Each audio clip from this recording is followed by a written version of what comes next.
Kidney racket किंवा ह्याच्या संदर्भामध्ये जी जबरदस्ती सावकारी कायद्यातून खाजगी फायनान्सवाले बाउन्सर वापरतात, कायद्याचा उपयोग न करता त्याच्यावर आळा घालणार का? सभापती महोदय, निश्चितपणे खाजगी सावकारांच्या संदर्भात दोन प्रकार आहेत. एक लायसन्स खाजगी सावकार आहेत, बाकी अवैध सावकारी करणारे आहेत.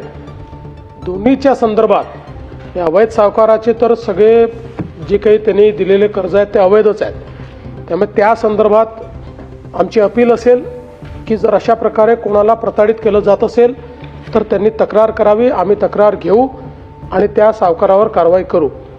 जो लायसन्स सावकारी करतो आहे त्यांनीही नियमापेक्षा जास्त त्या ठिकाणी जर वसुली केली असेल किंवा जो काही आपला व्याजाचा दर ठरलेला आहे, दामदुपटीचे जे काही नियम आहेत, या सगळ्या नियमांच्या विपरीत जाऊन जर कुठल्या लायसन्स सावकाराने अशा पद्धतीनं कोणावर कर्ज लादलं असेल त्यांनीही तक्रार करावी.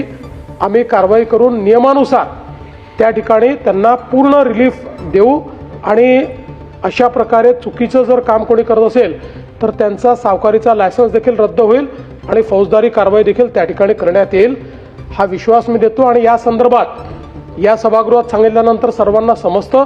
तथापि याला अधिक प्रसिद्धी कशी देता येईल जे आपण सांगितलं तोही प्रयत्न केला जाईल.